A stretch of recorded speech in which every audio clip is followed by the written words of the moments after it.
The Law, written by Frederic Bastiat in 1850. Excerpts read by Jim Kelly. The law perverted. The law, in its wake, all the collective forces of the nation. The law, I say, not only diverted from its proper direction, but made to pursue one entirely contrary. The law become the tool of every kind of avarice instead of being its check. The law of that very iniquity which it was its mission to punish. Truly, this is a serious fact, if it exists, and one to which I feel bound to call the attention of my fellow citizens. We hold from God the gift that, as far as we are concerned, contains all others: life, physical, intellectual, and moral life. But life cannot support itself.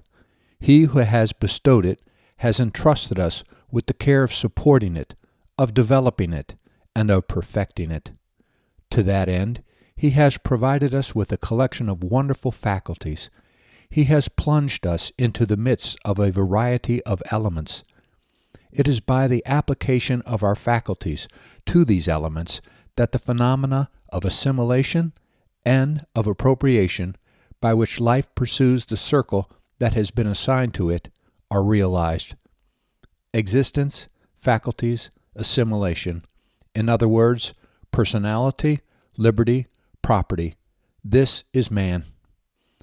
It is of these three things that it may be said, apart from all demagogic subtlety, that they are anterior and superior to all human legislation.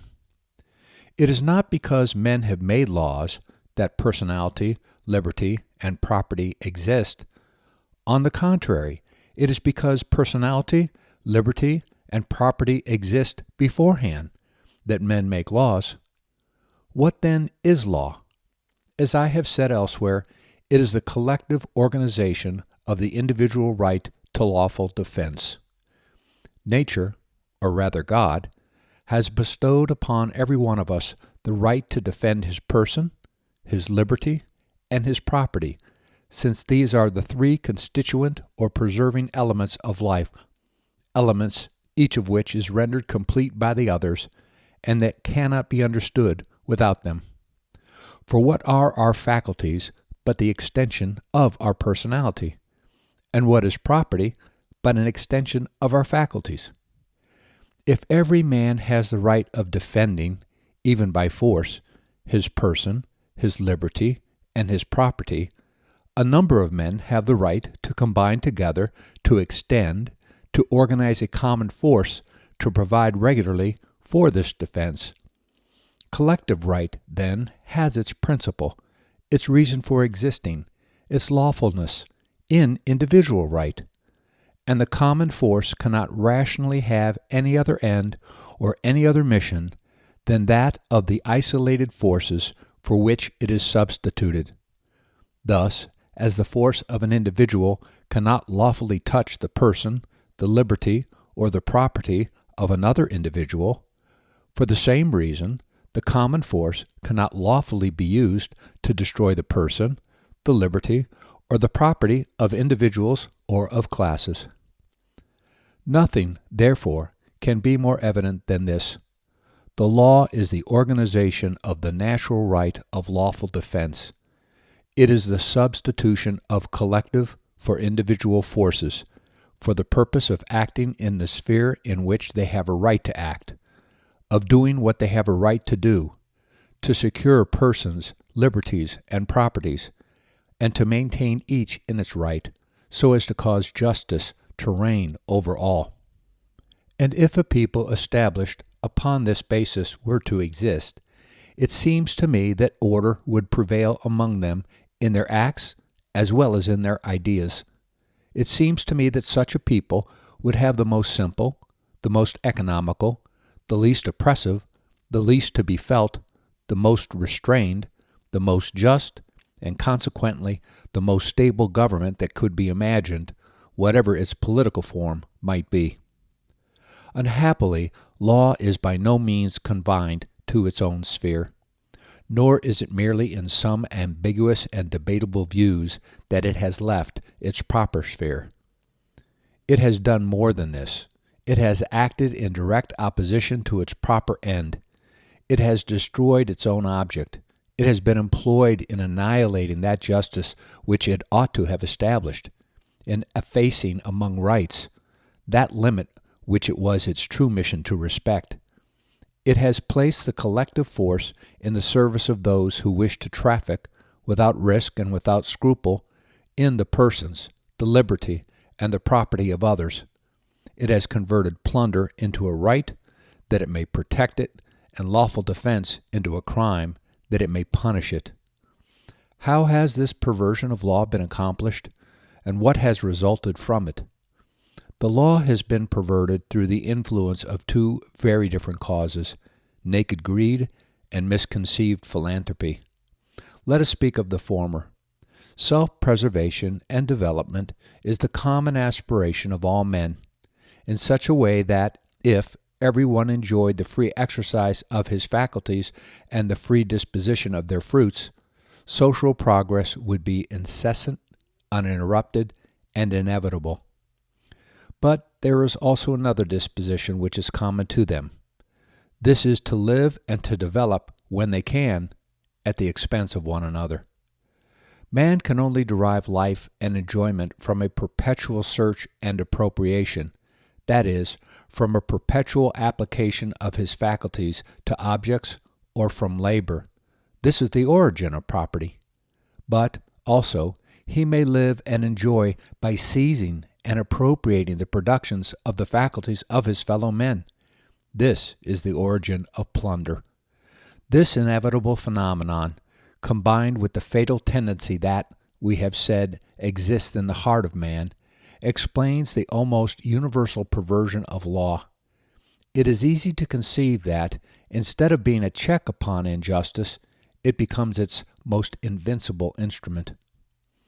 It is easy to conceive that, according to the power of the legislator, it destroys for its own profit, and, in different degrees amongst the rest of the community, personal independence by slavery, liberty by oppression, and property by plunder. It is in the nature of men to rise against the injustice of which they are the victims. When, therefore, plunder is organized by law, for the profit of those who perpetrate it, all the plundered classes tend, either by peaceful or revolutionary means, to enter in some way into the manufacturing of laws. These classes, according to the degree of enlightenment at which they have arrived, may propose to themselves two very different ends when they thus attempt the attainment of their political rights. Either they may wish to put an end to lawful plunder, or they may desire to take part in it. Woe to the nation when this latter thought prevails amongst the masses, at the moment when they, in their turn, seize upon legislative power.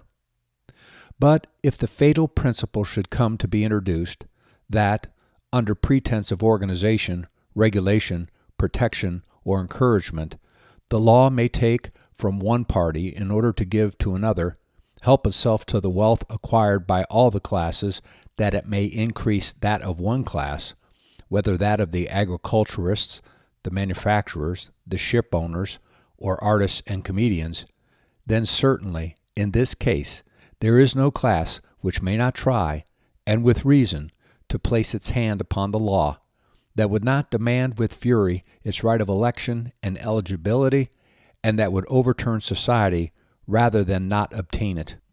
This plunder may be only an exceptional blemish in the legislation of a people, and in this case the best thing that can be done is, without so many speeches and lamentations, to do away with it as soon as possible, notwithstanding the clamors of interested parties. But how is it to be distinguished? Very easily. See whether the law takes from some persons that which belongs to them, to give to others what does not belong to them. See whether the law performs, for the profit of one citizen, and to the injury of others, an act that this citizen cannot perform without committing a crime. Abolish this law without delay. It is not merely an iniquity, it is a fertile source of iniquities, for it invites reprisals, and if you do not take care, the exceptional case will extend, multiply, and become systematic. No doubt the party benefited will exclaim loudly. He will assert his acquired rights. He will say that the state is bound to protect and encourage his industry. He will plead that it is a good thing for the state to be enriched, that it may spend the more, and thus shower down salaries upon the poor workman. Take care not to listen to this sophistry, for it is just by the systematizing of these arguments that legal plunder becomes systematized. And this is what has taken place. The delusion of the day is to enrich all classes at the expense of each other. It is to generalize plunder under the pretense of organizing it. Then, legal plunder may be exercised in an infinite multitude of ways.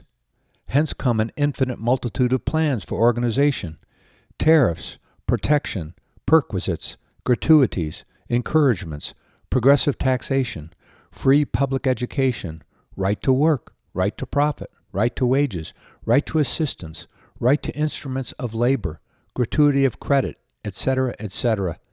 And it is all these plans taken as a whole with what they have in common, legal plunder, that takes the name of socialism.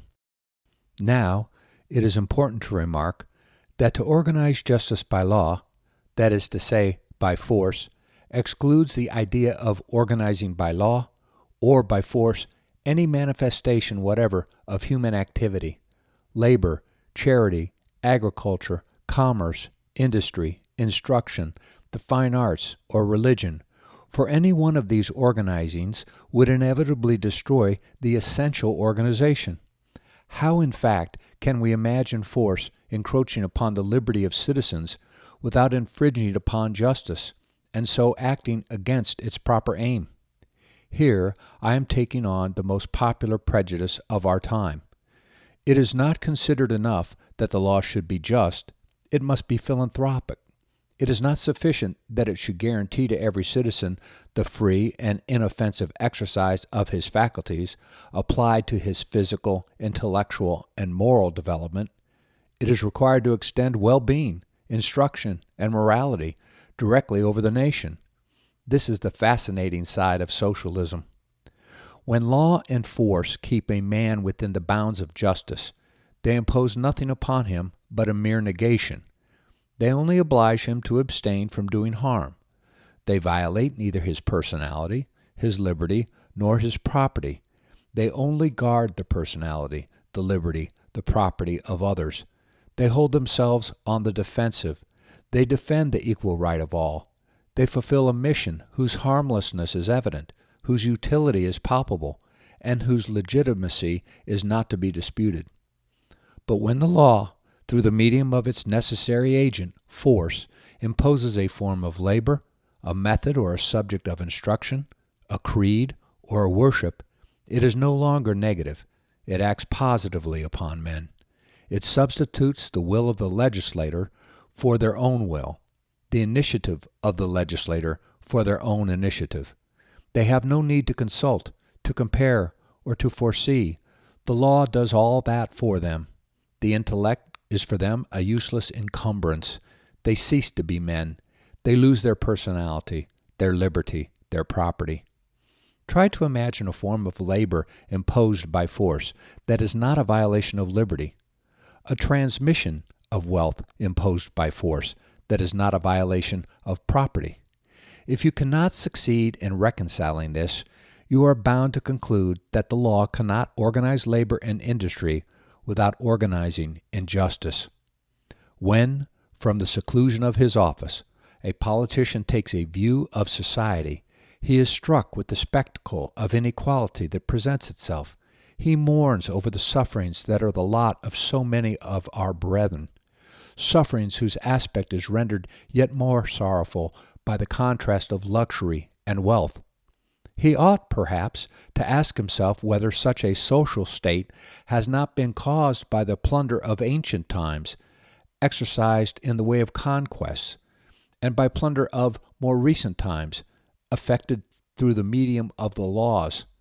He ought to ask himself whether, granting the aspiration of all men to well-being and improvement, the reign of justice would not suffice to realize the greatest activity of progress, and the greatest amount of equality compatible with that individual responsibility that God has awarded as a just retribution of virtue and vice. He never gives this a thought. His mind turns towards combinations, arrangements, legal or factitious organizations.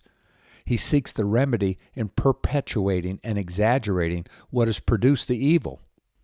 As a result of its systems and of its efforts, it would seem that socialism, notwithstanding all its self-complacency, can scarcely help perceiving the monster of legal plunder. But what does it do? It disguises it cleverly from others, and even from itself, under the seductive names of fraternity, solidarity, organization, association. And because we do not ask so much at the hands of the law, because we only ask it for justice, it alleges that we reject fraternity, solidarity, organization, and association, and they brand us with the name of individualists. We can assure them that what we repudiate is not natural organization, but forced organization. It is not free association, but the forms of association that they would impose upon us. It is not spontaneous fraternity, but legal fraternity.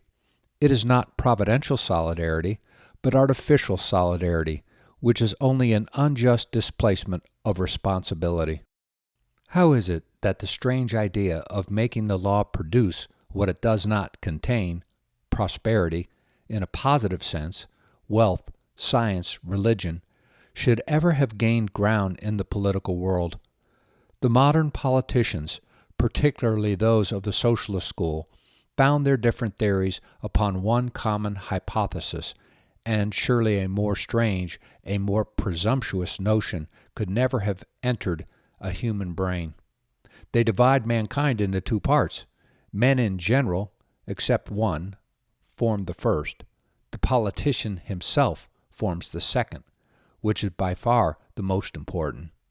In fact, they begin by supposing that men are devoid of any principle of action and of any means of discernment in themselves, that they have no initiative, that they are inert matter, passive particles, atoms without impulse, at best a vegetation indifferent to its own mode of existence, susceptible of assuming from an exterior will and hand an infinite number of forms, more or less symmetrical, artistic, and perfected.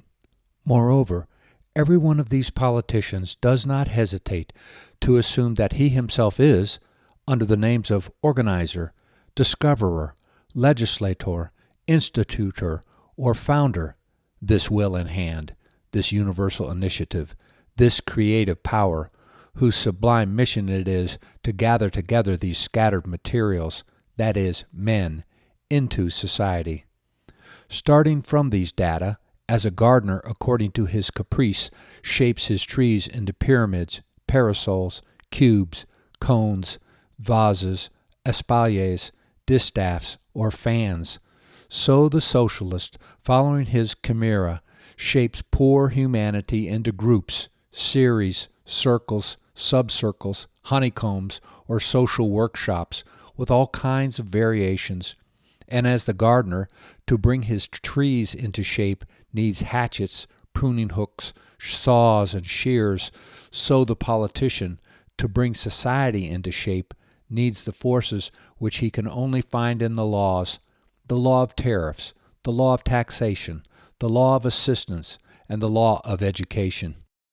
It is only needful to open, almost at random, a book on philosophy, politics, or history, to see how strongly this idea, the child of classical studies and the mother of socialism, is rooted in our country, that mankind is merely inert matter receiving life, organization, morality, and wealth from power, or rather, and still worse, that mankind itself tends towards degradation, and it is only arrested in its tendency by the mysterious hand of the legislator. But oh, sublime writers, deign to remember sometimes that this clay, this sand, this manure of which you are disposing in so arbitrary a manner are men, your equals, intelligent and free beings like yourselves, who have received from God, as you have, the faculty of seeing, of foreseeing, of thinking, and of judging for themselves.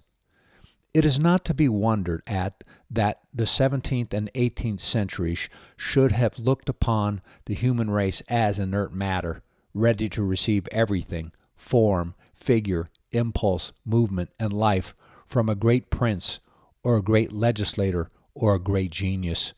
These ages were reared in the study of antiquity, and antiquity presents everywhere, in Egypt, Persia, Greece, and Rome, the spectacle of a few men molding mankind according to their fancy, and mankind to this end enslaved by force or by imposture. Instead, what is the political work that we are endeavoring to promote? It is no other than the instinctive effort of every people towards liberty. And what is liberty, whose name can make every heart beat, and which can agitate the world, but the union of all liberties, the liberty of conscience, of education, of association, of the press, of movement, of labor, and of exchange, in other words, the free exercise for all of all the inoffensive faculties, and again, in other words, the destruction of all despotisms, even of legal despotism, and the reduction of law to its only rational sphere, which is to regulate the individual right of legitimate defense or to repress injustice. This tendency of the human race, it must be admitted, is greatly thwarted, particularly in our country, by the fatal disposition, resulting from classical teaching and common to all politicians, of placing themselves beyond mankind to arrange, organize, and regulate it according to their fancy. For whilst society is struggling to realize liberty, the great men who place themselves at its head, imbued with the principles of the 17th and 18th centuries, think only of subjecting it to the philanthropic despotism of their social inventions, and making it bear with docility, according to the expression of Rousseau, the yoke of public felicity, as pictured in their own imaginations. One of the strangest phenomena of our time, and one that will probably be a matter of astonishment to our descendants, is the doctrine which is founded upon this triple hypothesis: the radical passiveness of mankind, the omnipotence of the law, and the infallibility of the legislator. This is the sacred symbol of the party that proclaims itself exclusively democratic. The pretensions of these lawmaker organizers suggest another question, which I have often asked them, and to which I am not aware that I ever received an answer. Since the natural tendencies of mankind are so bad that it is not safe to allow them liberty, how comes it to pass that the tendencies of organizers are always good? Do not the legislators and their agents form a part of the human race? Do they consider that they are composed of different materials from the rest of mankind? They say that society, when left to itself, rushes to inevitable destruction because its instincts are perverse. They presume to stop it in its downward course and to give it a better direction. They have, therefore, received from heaven intelligence and virtues that place them beyond and above mankind. Let them show their title to this superiority. They would be our shepherds, and we are to be their flock. This arrangement presupposes in them a natural superiority, the right to which we are fully justified in calling upon them to prove. You must observe that I am not contending against their right to invent social combinations, to propagate them, to recommend them, and to try them upon themselves at their own expense and risk, but I do dispute their right to impose them upon us through the medium of the law, that is, by force and by public taxes. To presume to have recourse to power and taxation, besides being oppressive and unjust, implies further the pernicious assumption that the organizer is infallible and mankind incompetent. I shall now resume the subject of remarking that immediately after the economical part of the question and before the political part, a leading question presents itself. It is the following: what is law? What ought it to be? What is its domain? What are its limits? Where in fact does the prerogative of the legislator stop? I have no hesitation in answering. Law is common force organized to prevent injustice. In short, law is justice. It is not true that the legislator has absolute power over our persons and property, since they pre-exist, and his work is only to secure them from injury.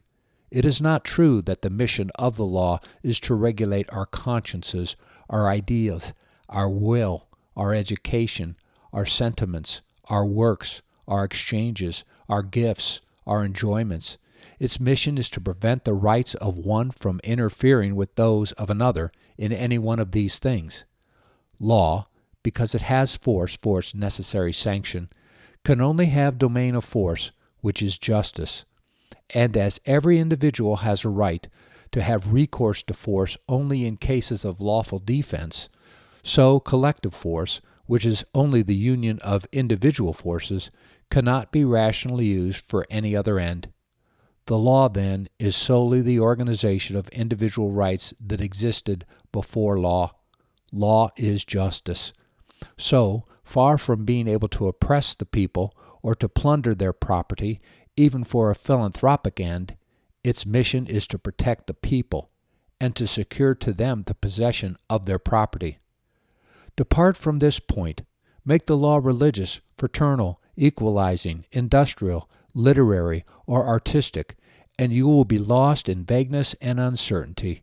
You will be upon unknown ground, in a forced utopia, or, what is worse, in the midst of a multitude of contending utopias, each striving to gain possession of the law and to impose it upon you. For fraternity and philanthropy have no fixed limits, as justice has. Where will you stop? If the law were to be made upon the principle of fraternity, if it were to be proclaimed that from it proceed all benefits and all evils, that it is responsible for every individual grievance and for every social inequality, then you open the door to an endless succession of complaints, irritations, troubles, and revolutions. Law is justice. What then? Does it follow that if we are free, we shall cease to act? Does it follow that if we do not receive an impulse from the law, we shall receive no impulse at all? Does it follow that if the law confines itself to securing to us the free exercise of our faculties will be paralyzed? Does it follow that if the law does not impose upon us forms of religion, modes of association, methods of education, rules for labor, directions for exchange, and plans for charity, we shall plunge headlong into atheism, isolism, ignorance, misery, and greed? Does it follow that we shall no longer recognize the power and goodness of God, that we shall cease to associate together, to help each other, to love and assist our unfortunate brethren, to study the secrets of nature, and to aspire after perfection in our existence? Law is justice, and it is under the law of justice, under the reign of right, under the influence of liberty, security, stability, and responsibility, that every man will attain to the fullness of his worth, to all the dignity of his being, and that mankind will accomplish with order and with calmness, slowly it is true, but with certainty, the progress ordained for it. And have I not experience on my side? Cast your eye over the globe. Which are the happiest, the most moral, and the most peaceable nations? Those where the law interferes the least with private activity, where the government is the least felt, where individuality has the most scope and public opinion the most influence, where the machinery of the administration is the least important and the least complicated, where taxation is lightest and least unequal, popular discontent the least excited and the least justifiable, where the responsibility of individuals and classes is the most active, and where, consequently, if morals are not in a perfect state, at any rate they tend incessantly to correct themselves, where transactions, meetings, and associations are the least fettered, where labor, capital, and production suffer the least from artificial displacements, where mankind follows most completely its own natural course, where the thought of God prevails the most over the inventions of men. Those, in short, who realize the most nearly this idea, that within the limits of right all should flow from the free, perfectible, and voluntary action of man, nothing be attempted by the law or by force, except the administration of universal justice. I cannot avoid coming to this conclusion, that there are too many great men in the world. There are too many legislators, organizers, institutors of society, conductors of the people, fathers of the nations, etc., etc. Too many persons place themselves above mankind to rule and patronize it. Too many persons make a trade of looking after it. God has implanted in mankind all that is necessary to enable it to accomplish its destinies. There is a providential social physiology as well as a providential human physiology. The social organs are constituted so as to enable them to develop harmoniously in the grand air of liberty. Away then with quacks and organizers, away with their rings and their chains and their hooks and their pincers, away with their artificial methods, away with their social laboratories, their governmental whims, their centralization, their tariffs, their universities, their state religions, their inflationary or monopolizing banks, their limitations, their restrictions, their moralizations, and their equalization by taxation. And now, after having vainly inflicted upon the social body so many systems, let them end where they ought to have begun. Reject all systems and try liberty. Liberty, which is an act of faith in God and in His work.